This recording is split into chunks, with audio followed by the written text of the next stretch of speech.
सावित्री 2 बेटों की माँ थी। उसे इस बात पर बड़ा घमंड था। वो मानती थी कि बेटे घर की शान होते हैं। ये ले सावित्री, मिठाई खा, मेरे यहाँ पोती पैदा हुई है। ये सुनते ही सावित्री मुंह बना के कहती है, अरे तू तो लुट गई, बर्बाद हो गई, तेरे यहाँ लड़की पैदा हो गई। अरे तू ऐसा क्यों कह रही है? मैं तो बहुत खुश हूँ। अरे जब तेरी पोती के पीछे तुझे खर्चे पर खर्चे करने पड़ेंगे ना, तब ये तेरी सारी खुशी गम में बदल जाएगी। पहले लड़की की पढ़ाई लिखाई का खर्चा, फिर उसकी शादी का खर्चा। अरे आजकल की शादियाँ कितनी महंगी हो गई है। गहने बनाओ, लाखों रुपए पानी की तरह बह जाते हैं। लड़कियाँ तो सिर्फ खर्चा करवाने के लिए ही पैदा होती हैं। इस तरह लड़कियों के प्रति अपने विचार व्यक्त करते हुए सावित्री ममता को लंबा चौड़ा भाषण देके चली जाती है। अब तो आप लोग इस कहानी में सावित्री देवी का पात्र अच्छी तरह समझ ही गए होंगे। कुछ समय बाद सावित्री की बड़ी बहू भी एक लड़की को जन्म देती है। फिर क्या था, सावित्री पूरा आसमान सर पर उठा लेती है। हे भगवान, ये तू मुझसे किस जन्म का बदला ले रहा है? अरे मैं तो मंदिर में रोज आकर तुझसे कहती तो थी कि मुझे एक पोता चाहिए, और तूने मुझे पोती दे दी। इतनी मिठाइयाँ और प्रसाद चढ़ाने का क्या फायदा हुआ? तभी सावित्री की बहू निशा कहती है, क्या माँ जी, आप भी इतनी सी बात पर नाराज हो गई हैं? देखिए तो आपकी पोती कितनी सुंदर है, बिल्कुल आप पर गई है। अरे चुप कर, तुझे 9 महीने इतने महंगे महंगे काजू बादाम फल फ्रूट खिलाने का फायदा क्या हुआ? मेरे तो सारे पैसे बर्बाद हो गए। ये सुन सावित्री का बड़ा बेटा अजय कहता है, माँ, तुम सिर्फ नाम के लिए 2020 में रहती हो।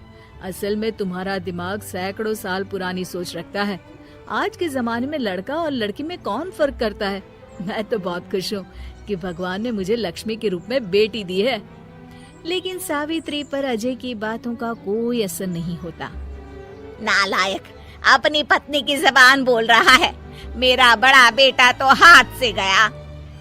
लेकिन सावित्री देवी हार मानने वाली नहीं थी। वो पोते की चाह में अपने छोटे बेटे विजय की शादी करवा देती है। कुछ समय बाद आखिरकार वो दिन आ ही जाता है जब सावित्री की छोटी बहू गर्भवती हो जाती है। सावित्री इतनी खुश हो जाती है कि वो बच्चे के जन्म से पहले ही सारे मोहल्ले में ढिंढोरा पीटने लगती है। ये क्या सावित्री, तू तो पोते के जन्म से पहले ही मिठाई बांट रही है। पहले पोता पैदा तो होने दे, और फिर क्या पता अगर पोते की जगह पोती पैदा हो गई तो। ये सुन सावित्री चिढ़ जाती है। अरे अपनी काली जबान मत चला, मेरी मिठाई खा के मेरा ही बुरा सोच रही है। बड़ी आई, ला मेरी मिठाई वापस कर। देख लेना, इस बार मेरे यहाँ पोता पैदा होगा, पोता। लेकिन ठीक इसका उल्टा होता है। सावित्री की छोटी बहू भी एक लड़की को जन्म देती है। सावित्री फिर से रोना धोना शुरू कर देती है और अपनी छोटी बहू को कोसते हुए भला बुरा कहने लगती है। देखते ही देखते ये सावित्री की रोज की आदत हो जाती है। एक दिन उसकी इस आदत से परेशान होकर विजय अपने भाई अजय से कहता है, भैया, माँ खुद एक औरत होकर हमारी बेटियों को पसंद नहीं करती, उल्टा उन्हें रोज कोसती रहती है। मुझे माँ की यह आदत बिल्कुल पसंद नहीं आती। अरे तू ठीक कहता है, मैं भी अब माँ से तंग आ गया हूँ। अच्छा, तो अब तुम दोनों इस तरह पीठ पीछे मेरी बुराई भी करने लग गए हो? नहीं माँ, हम चाहते हैं कि घर में शांति बनी रहे। हमें हमारी बेटियाँ बहुत प्यारी है।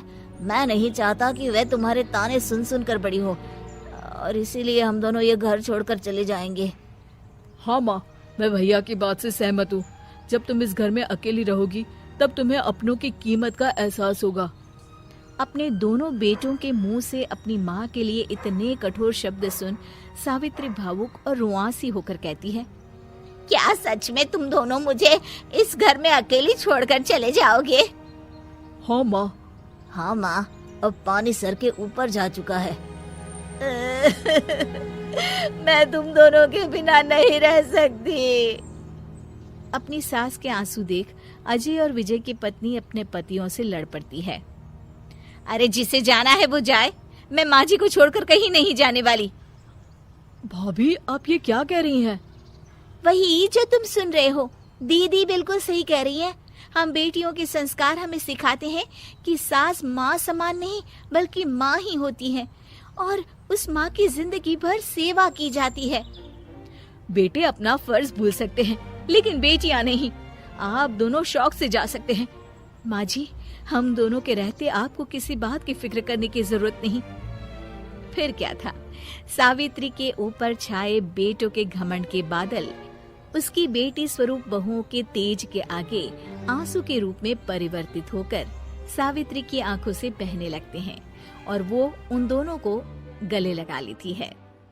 मैं जिंदगी भर बेटियों को कोसती रही, लेकिन आज तुम दोनों को देख मुझे समझ आ गया कि बड़े अभागे होते हैं वो लोग जिनके घर बेटियां नहीं होती।